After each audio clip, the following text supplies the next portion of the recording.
தோழர் வணக்கம். வணக்கங்க. என்ன தோழர் ஏதாவது முக்கிய செய்திகள் உண்டா? ஆமாங்க. என்ன தோழர்? அதாவது நம்ம சிஎம் அடிக்கிற ஒவ்வொரு பாலும் ம், ம், ம், ம். அவுட் ஆஃப் ஸ்டேடியம் தான். ஓ! அப்படியா? என்ன தோழர்?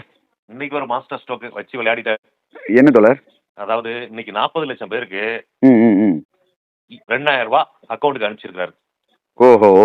எது அடிப்படையில? அதாவதுங்க அந்த ஓல்ட் ஏஜ் பென்ஷன் ஸ்கீம்ல உள்ளவங்க, ம், ம், ம், ம், ம். விதவை பெண்கள், ஓ! ஓஹோ! இப்படி ஓ! 30,00,000 பேருக்கு ம், ம். ஏற்கனவே அவங்களுக்குலாம் 1,200 குடுத்துக்கிட்டு இருக்காரு.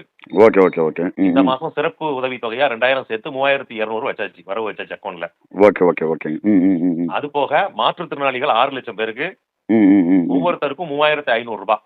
Okay, okay, okay, okay. ம், ம், ம், ம். அது போக ம். 2,58,000 மாற்றுத்திறனாளிகள் குடும்பங்களுக்கு ம், ம், ம். ஒவ்வொரு குடும்பத்துக்கும் ரூ. 4,000. ஓஹோ! ஓ! ஓ! ம். அதாவது எலக்ஷன் நேரத்துல ஏதாவது சொல்லி இதை தடுத்துருவாங்க, மக்களுக்கு பணம் போய் சேராம போயிரும். அவங்க கஷ்டப்படுவாங்க அப்படிங்கிறதுக்காக வந்துட்டு முன்கூட்டியே யோசனை பண்ணி இதை பண்ணியிருக்கிறாரு. கண்டிப்பாங்க. ஏன்னா இந்த மத்திய அரசும், ம், இங்க ம். எதிர்க்கட்சியா இருக்க எடப்பாடியும் ம், ம், ம், ம். கொஞ்சமும் கருணைனா என்னன்னே தெரியாதவங்க. கண்டிப்பா, கண்டிப்பா, எப்படியாவது கண்டிப்பா. மக்களுக்கு சேரக்கூடிய இந்த பணத்த தடுத்துறணுங்கிறது தான் அவங்களோட எண்ணமா இருக்கு. ம், ம், ம், ம், ம். அதனால தான் முதலமைச்சர் முன்கூட்டியே அதெல்லாம் சரியா திட்டமிட்டு, ம், ம், ம், ம். பாருங்களேன் இவ்வளவு பெரிய விஷயத்த ரொம்ப ரகசியமா அது எதுவுமே வெளியில செய்தி கசியாத அளவுக்கு ம், ம், ம், ரொம்ப ம். அழகா பண்ணியிருக்காருன்னா, அந்த நிர்வாகம் எவ்வளவு சிறப்பா இருக்குங்கிறதையும் தெரிஞ்சுக்கணும். எவ்வளவு வந்துட்டு நிர்வாகத்த வந்து அவர் கைக்குள்ள வச்சிருக்கிறாரு. ஆ. அக்கவுண்ட்ல பணம் கிரெடிட் ஆகுற வரைக்கும் யாருக்கும் தெரியாது. ஆமா. யாருக்குமே தெரியல. முதல்ல இது பயனீட்டாளருக்கு தான் தெரியுது. ஆமா.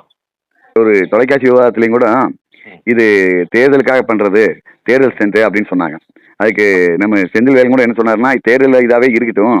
நீங்க வட மாநிலங்கள்ல பிஜேபி தேர்தலுக்காக என்ன பண்ணுது? தேர்தல் நேரத்துல மத கலவரத்த தூண்டி விடுது. ம். அந்த மாரி எல்லாம் எதுவும் பண்றதே இல்ல. மக்களுக்கு நல்லத பண்ணிட்டு தானே ஓட்டு கேட்கிறோம். அப்படின்னு சொன்னாரு. கண்டிப்பாங்க. நான் ம். திரும்பவும் சொல்றேன். ம், இந்த ம். தேர்தல்ல எதிர்க்கட்சிகளே இல்லாத சட்டமன்றம் 234லயும் திமுக கூட்டணி தான் ஜெயிக்க போகுதுங்க. ம், ம், ம், ம். இவங்க மக்கள் ஏற்கனவே முடிவு பண்ணிட்டாங்கங்க. அதாவது மக்கள் வந்து இப்ப திமுகவுக்கு போடுறத வந்துட்டு ஒரு கட்சிக்கு நம்ம ஓட்டு போடுறோம், ஒரு முதலமைச்சரை தேர்ந்தெடுக்க போறோங்கிற அடிப்படையில போடலீங்க.